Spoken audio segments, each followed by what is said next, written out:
Hello friends, praise the Lord. समस्त को प्रभु जीशु को मीठा नाम रे नमस्कार। आज हूँ रविवार। प्रत्येक रविवार दिन आम गिर्जा जाई थाउ, अनेक विषय रे प्रार्थना करि थाउ। किंतु अनेक वर्ष हब आम जीवन रे परिवर्तन आसी न थाए। 10 वर्ष आगु जहाँ थिला आज भी सैया अच्छी, ताठू भी आहरी खराब आड़ को जाइए अनेक लोकंकर जीवन। वर्तमान समाज रे वर्तमान समयर युवक मानक जदि आपण देखिबे बा जो माने बड़ बड़ लोक मानक देखिबे, जो माने ऑलरेडी चाकरी करिसंती, जो माने ऑलरेडी जॉब करूछंती, भलो पोजीशन रे अछंती, तथापि तांको जीवन रे कोनोसी परिवर्तन आमे देखिबा पई पाई न थाउ। तबे तार कारण कौन?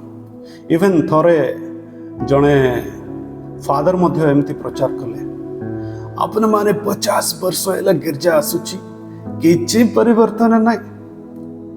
किए केते बेले कार स्त्री पचरे गोड़ाइला तो किए अंडिया मद पचरे गोड़ाइला। बड़ा दुखर विषय शुणी के बड़ा दुख लगिला, कारण यहाँ ही वर्तमान समयर सत्यता। ख्रीष्टीय जीवन रे कौनसी परिवर्तन आसी नाही। तबे परिवर्तन कौन पाई आसे नाही से विषय रे मु आज कहवाई चाहे। आ प्रभु मध्य तांको वाक्य माध्यम रे आम को निश्चित भाव में कथा कहिबे बोली मु विश्वास करे। तबे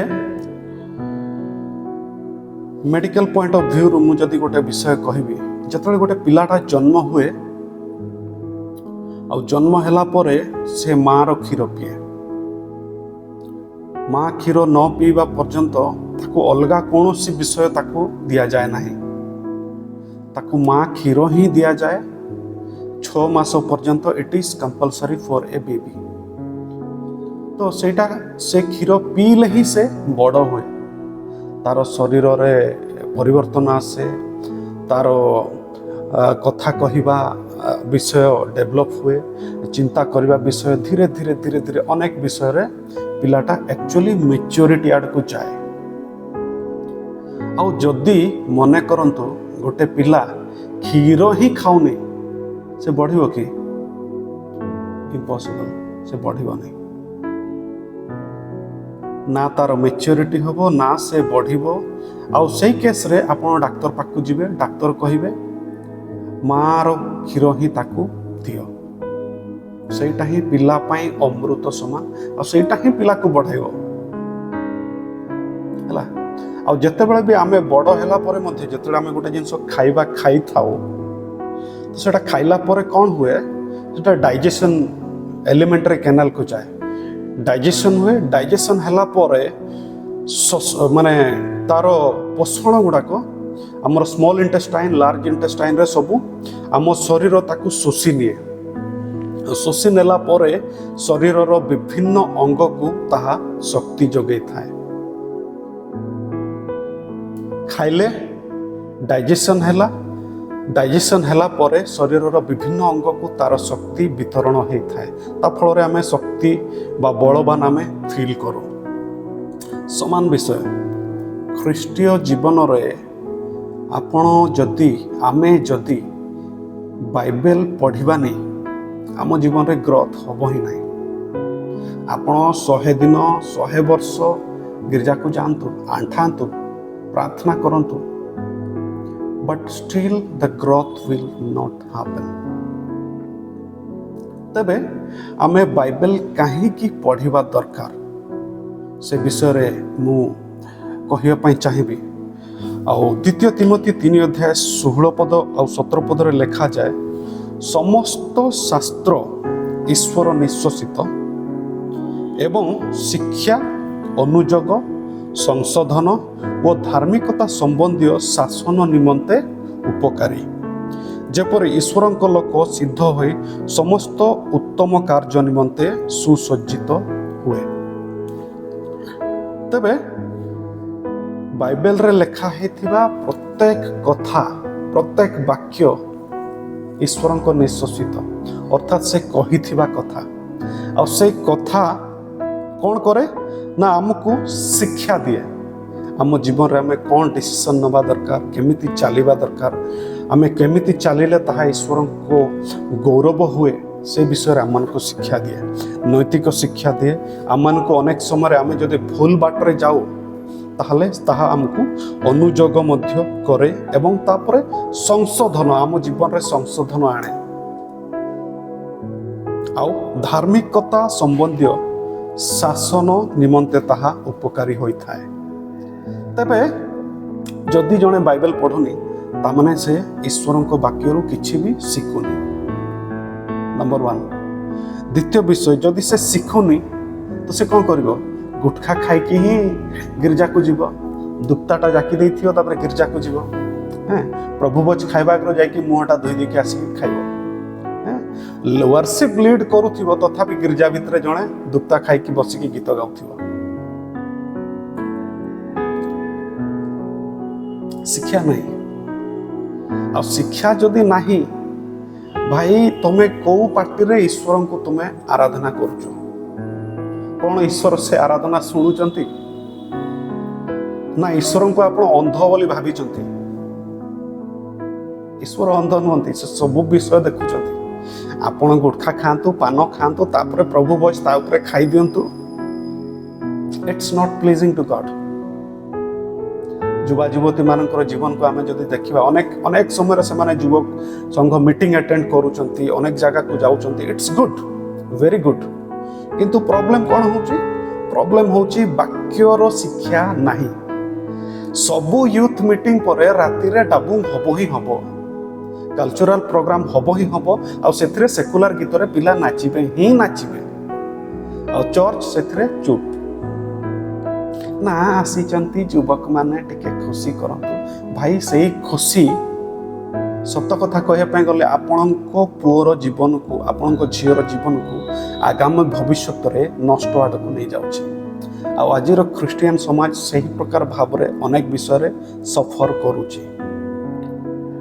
चर्च रे थिबा बड़ बड़ लीडर्स माने, बड़ बड़ पोजिशन रे पोस्ट रे थिबा लोक माने, आ जो माने चर्च रे वर्ष वर्ष धरी जॉब करिकि बसिचंती, आ सेकुलर जॉब करिचंती, भलो कमाउचंती, किंतु परिवर्तन नहीं।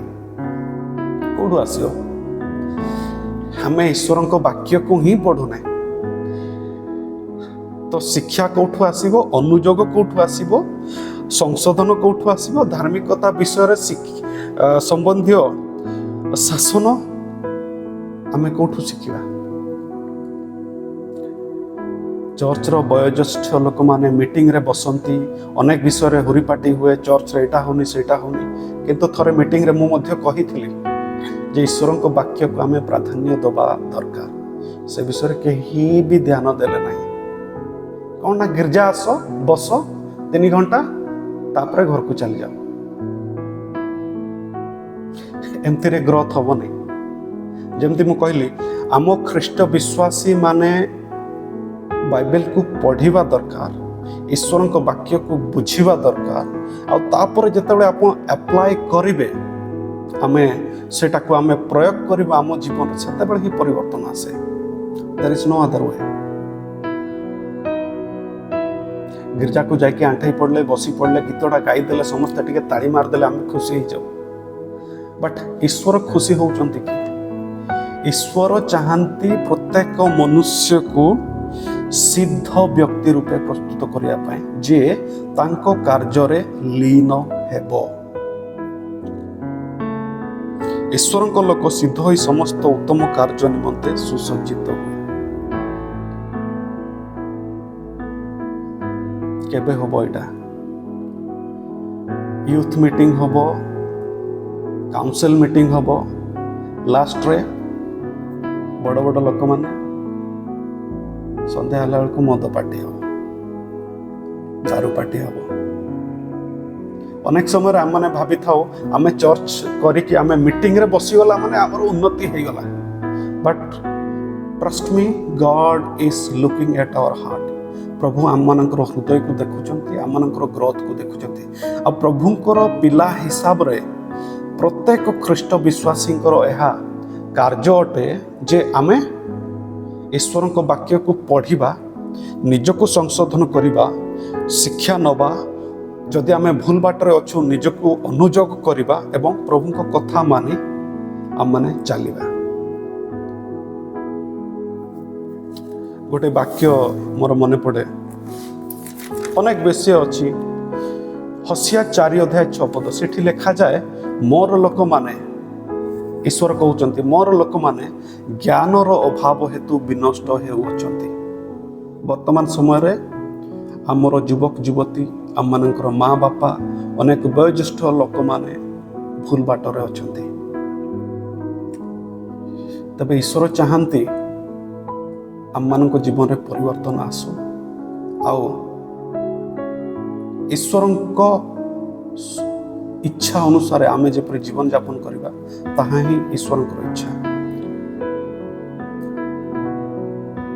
କଥାଟା ଶୁଣିବା ପାଇଁ ପିତା ଲାଗିପାରେ, କିନ୍ତୁ ମହାତ୍ମା ଗାନ୍ଧୀ କହିଲେ, ଆଇ ଲାଇକ୍ ୟୋର କ୍ରାଇଷ୍ଟ, ମୁଁ ତୁମର ପ୍ରଭୁ ଯୀଶୁ ଖ୍ରୀଷ୍ଟଙ୍କୁ ବହୁତ ଭଲ ପାଏ ଆଉ ମୁଁ ପସନ୍ଦ ବି କରେ।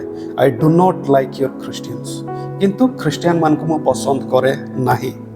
Your Christians are so unlike your Christ, ତୁମର ଖ୍ରୀଷ୍ଟିଆନ ମାନେ ସେମାନେ ପ୍ରଭୁ ଯୀଶୁ ଖ୍ରୀଷ୍ଟଙ୍କ ଭଳିଆ ନୁହନ୍ତି। ଆଉ ଏହା ପ୍ରକୃତରେ ସତ କଥା। ତୁମ କାମ ଦେଖି ଜଗତ ଜାଣିବ ତୁମେ ପ୍ରଭୁଙ୍କର, ଆମେ ପ୍ରଭୁଙ୍କର। ତେବେ ଆସନ୍ତୁ ଆମମାନେ ନିଜ ଜୀବନକୁ ସମୀକ୍ଷା କରିବା, ଆମମାନଙ୍କର ଖ୍ରୀଷ୍ଟିଆନ ଜୀବନକୁ ନିଜେ ସମୀକ୍ଷା କରିବା ଏବଂ ପ୍ରଭୁଙ୍କର ବାକ୍ୟ ଅନୁସାରେ ଯାହା ମୁଁ କହିଲି, ଦ୍ୱିତୀୟ ତିମୋଥୀ 3:16-17 ଅନୁଯାୟୀ ନିଜକୁ ଅନୁଯୋଗ କରିବା, ଶିକ୍ଷା ନେବା, ନିଜକୁ ସଂଶୋଧନ କରିବା ଆଉ ପ୍ରଭୁଙ୍କ କାର୍ଯ୍ୟ ପାଇଁ ପ୍ରଭୁଙ୍କ ଆତ୍ମାକୁ ଆମ ଜୀବନରେ କାମ କରିବାକୁ ଦେବା। ତାହେଲେ ଯାଇକି ମଣ୍ଡଳୀରେ ଉନ୍ନତି ହେବ, ପ୍ରତ୍ୟେକ ପରିବାରରେ ଉନ୍ନତି ହେବ ଆଉ ପ୍ରତ୍ୟେକ ପିଲାଙ୍କୁ ଦେଖିକି ମା ବାପା ମାନେ ମଧ୍ୟ ଗୌରବାନ୍ୱିତ ଅନୁଭବ କରିବେ। ମୁଁ ଭାବୁଛି ପ୍ରଭୁ ଆପଣଙ୍କୁ ନିଶ୍ଚିତ ଭାବରେ କଥା କହିଥିବେ। ତେବେ ଭିଡ଼ିଓକୁ ସେୟାର କରନ୍ତୁ ଆଉ ନିଜ ଜୀବନରେ ଆମମାନେ ସମସ୍ତେ ବାକ୍ୟକୁ ପଢ଼ିବା ଆଉ ଆପ୍ଲାଏ କରିବା। ପ୍ରଭୁ ଆପଣ ସମସ୍ତଙ୍କୁ ଆଶୀର୍ବାଦ କରନ୍ତୁ।